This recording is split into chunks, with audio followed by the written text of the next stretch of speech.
All right, guys, we are here with Matt from Spark CycleWorks. Matt, before we jump into like a really quick round of quick fire questions, I just wanted to first off say that both of the models, the Javelin and the Brute, are absolutely beautiful. Thanks, man. They ride like a dream, but mainly, like, I love the way you guys share the entire R&D journey from inception till now on both of the models. It's been like incredible to watch. So like, cheers for that. Absolutely. That's been one of my favorite parts. No problem, man. So question number one, a lot of people may be wondering this if they visit your site.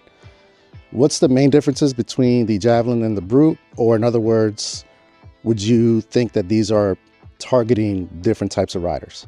They are, yeah. So our last bike, the Bandit, really kind of taught us a lot. And we found that there were two main groups of riders. There were people who are using this as a main mode of transportation, their main utility. They're getting their groceries, they're going to work on it, everything on that utility bike. And then we got people who love customization and modding their bikes and all that kind of stuff. And so we studied that, and we actually decided to break it up and do two different bikes with those corresponding characteristics. So when we look at the Brute is way more oriented towards a utility bike. It's built like a tank. It has all these cargo capabilities, and we're gonna keep on adding more things as time goes on to really enhance its utility. You know, we want people who are electricians and plumbers and stuff like that going around the city, loading this thing up with a full trailer and doing work. We want people getting groceries and doing things like that on it. Like, this is really a car replacement. And it's more oriented to maybe shorter commutes and maybe more of a city environment. That doesn't mean you can't ride it anywhere. It's just like, when we were designing, what did we have in mind? Okay, and are there any height adjustments that can be made on either model? So the Brute does not have height adjustments. It's kind of like what it is. FYI, I'm 5'4", guys. I rode it earlier and both my feet touched the ground, so it's pretty much made for anybody. The Javelin does have two different height options. So if you go to our website, you can select the shorter rider height or the taller rider height. I will tell you that we had a rider recently who was 5 foot, like flat, order one. And we put on a special set of shorter shocks for that rider too. So we really can accommodate a bunch of different rider heights, because the main thing is the Javelin doesn't have pedals, right? So it has foot pegs. So by simply adjusting the rear shocks and the front fork a little bit, we can accommodate different rider heights. Nice. I'm gonna have to keep those shorter shocks in mind when I order mine. Yeah, yeah, me too. I lean more towards the Brute. I love the design of it, but both are, like I said, they're fantastic to look at. They're beautiful. And both models share the same powertrain? Yeah, so they both use a 4,000 watt motor. It's just that the Brute is, you know, kind of set up with a smaller rear wheel, which is gonna give you a little bit more torque, whereas a Javelin is a little bit of a bigger wheel. And it's really designed for longer commutes. So when we compare these, we have the Brute for utility stuff, and then we have the Javelin, which is more for, I would say, suburban commuting. So in our area where we operate, we have a lot of 40, 45 mile per hour roads, as you saw on the group ride today. And it's really nice to be able to keep up on those roads and not feel like you're in a dangerous spot. And so the Javelin is nice to go from 25 mile per hour roads, pop on a 45, 50, and then get back onto the side roads. You know, it's not a motorcycle, but it can pop on those roads and feel safe.